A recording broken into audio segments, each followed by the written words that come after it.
So hi guys, it's me Deepak, and as you can guess from the title of this video is about implementing AI in the target games, or more specifically, it's about implementing AI in the breakout. But what I'm going to do is I'm going to implement a genetic algorithm that I have done in that snake game video, and this time it's a lot better, and the code is still mine, and let's see how it goes. Okay, so for starters, I have a class, a plank, and I have set up the way to draw the wind. I am using images for plank, ball, as well as the brick, not the rectangles and circles that are given by the Pygame. No, because I want to see for collision, and that's what I've also given the inputs for keys for now. If you want to play the game, then for that, and to see if it works or not as I play it. So that's why I've given it the cases of the key down or key press. You understand what I'm saying, right? Then I have this ball class, and I'm giving it the x and y positions, and then I have set the x move and y move. And the reason why I'm keeping the x move and y move random is really important, because if you don't put it like a random, then it's gonna just be stuck in one place. And I'm gonna put a video here at that you will see. It's sort of like a conservation of energy, because not like conservation energy, but it's going to be stuck in two positions. And also there's a way there's a condition that you have to put, that is if x is greater than 780. For me the window size is 800, so if it's greater than 780, that means it's hitting the wall, and then it should jump to the other you know where, like if it's 780, then self dot y move will be negative. That means it will move in the reverse direction, while keeping self x move the same. If it's in like if it's going upwards, then it should go down, because so it will give a effect of like there's a wall that is deflecting it. And in the same way, like it's like cos 40, like a 45 degree if you draw a perpendicular in between. So that's how it's going to be. And also I have set a way that y will remain same, x will be negative if it's in the left and right, or y will be y velocity will be negative if it's touching up or down. And that's basically happening. Also waiting a way for a collision function, and what I've done is I will use this mask from surface given by Pygames. I'm gonna see if there's a collision or not between the ball and the plank. And what's going to happen is, if I'm calling the collision function in my ball, because the ball dot move function will be called every time in that while true loop. And what's going to happen is, whenever I will check for collision every single time, and whenever there's a collision, that means the ball is hitting the plank, and it will deflect it in the minus y move, or minus upwards. That's obvious, keeping x same. Also there's a other thing also you check for is bricks. So what you have to do is create a class of bricks. I'm gonna get that in a second, but what you have to do is you have to create a list of bricks for the object. And also there one more thing I forgot to mention, that the y move, if the y is greater than 780, then there should not be any condition for that. If there is a collision between plank, then only it will deflect, otherwise the ball should just drop from the window and game will be lost. I will also link a code to the whole game and how it's work. And also what you need is a class of bricks where I will have self.x and self.y, and I will draw it using wind.blade and the brick image. Also I will leave the assets. You know what, I'm not going to leave the link this time because the code is really bad, so I don't think I should. Also, people at Starcraft who are enough to tell me that I suck at coding. I don't want more people to tell me that, so I won't leave the link in the description.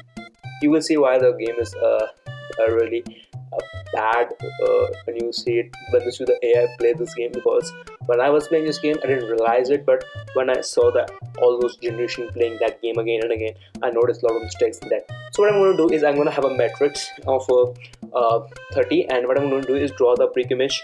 Brick has the dimension of 80 and 80, and sorry, I draw like 10, that I need 80 and 80. And what it's going to draw is it's going to draw 10 in each row, and there's going to be 3 rows at the same time. It looks a lot, bigger. My bad, when I didn't notice. But what I'm going to do is I'm going to have a list of bricks. I'm going to draw it, and I'm going to pass the x and y for each of those objects.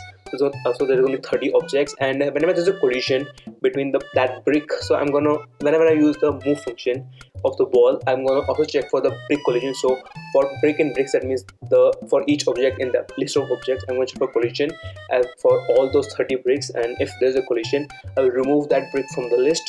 So next time when I call my window draw function, where I'm drawing every single thing in that particular window, then that's not going to be there. So that's how it's working in the back.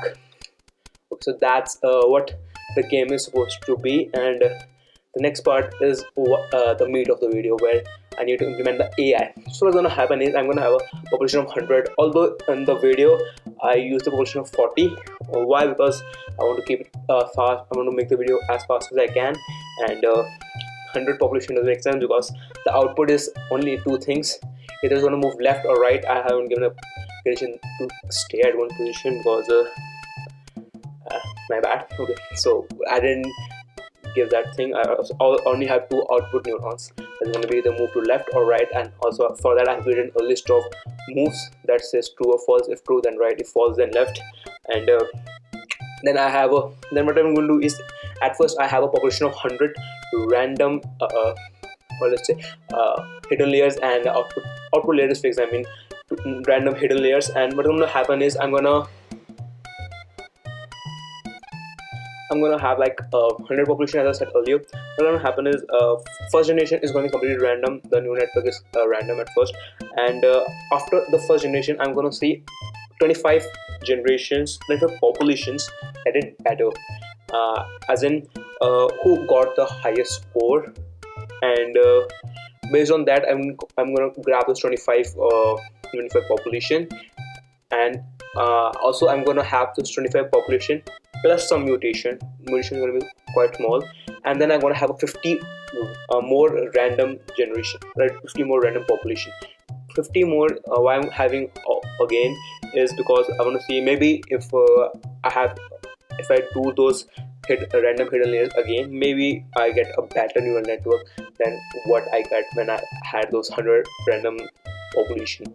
And then I'm going to see who did better in second generation. Then again I'm going to grab 25 plus mutation and 50. So at third generation I'm going to still have 100, and that's how I'm going to evolve it over time. And in the 100th generation I hope I get a better network. I'm going to have better network that performs better than the previous models that I have trained, or the first generation.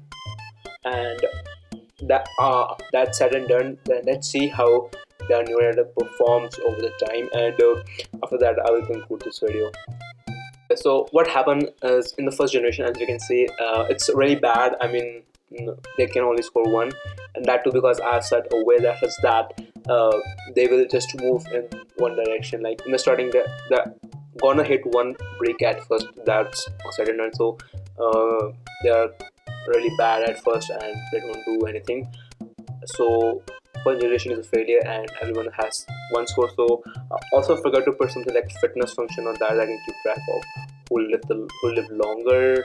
I mean, that's not necessarily in first generation, but in later generation when I have like 2 or 3, maybe that is a good thing, because when you have less bricks and it's still trying to hit where the ball is, that means it's better than the rest where it didn't even try to hit the ball, and it just hit the balls on the upwards and the left or right in the empty space where the bricks, because let's suppose you have only 3 bricks left, and it's really hard to get those 3 bricks, and for that you need a fitness function that I didn't do, and I'm really feeling stupid right now.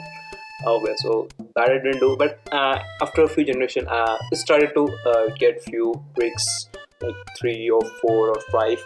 Also there's one really weird thing that happened. Like it happened like in second generation, and it hit like 22, sorry, it hit like 22 bricks, and I was really like surprised. I thought maybe I did it, like that's it.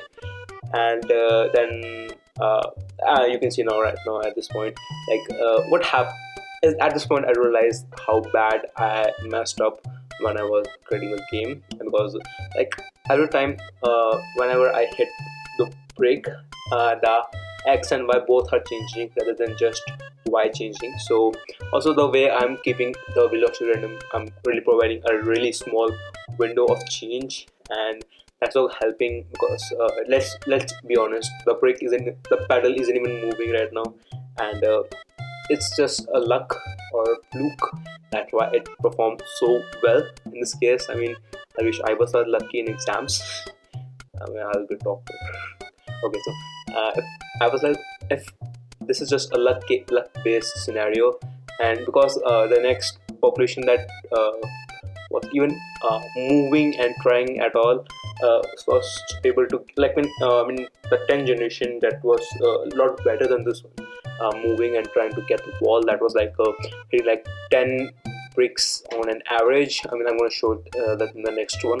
After this, you can just see, because I mean it's trying to move now after, but it's still really bad, because it is if even if wasn't moving, there's a pretty good chance that it will get everything right. And like at this point it has like 20, and as you can see, there is some time it's just the ball just does the small jumps on this brick. I don't know why it's doing it, and that's one of the things that I didn't get. And also, not always the collision function that I have given works. That, I mean, you can see right now, if you just skip 2 seconds back, you can notice that it didn't work as I planned. And also I'm going to go put some bloopers here where it didn't work out as I wanted. And okay, let's be honest, this one is a lot better than the previous one, and it's after a few generations, and this time the pedal is even trying to move, jiggle around. I mean, uh, you know what I mean. I mean, it's still better than the one that was staying at one place. And this got like 7, 8. I mean, I don't remember how many, but this was after. I remember this was after that one, that I got 22.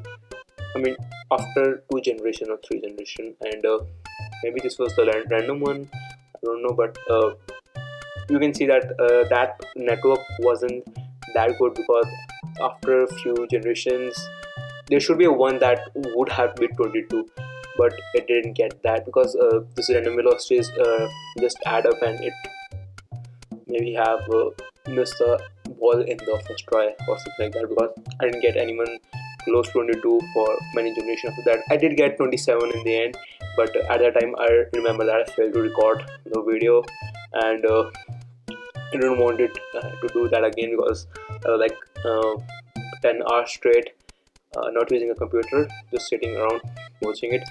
So I'm gonna just sum up the video here. So what I did was implementing a genetic algorithm in the breakout game, and that's it for guys. If you like this video, consider subscribing, and comment if you have any questions or you have any suggestions for me, or how could I improve this way of coding or implementing neural network, because the way I'm implementing right now is really bad.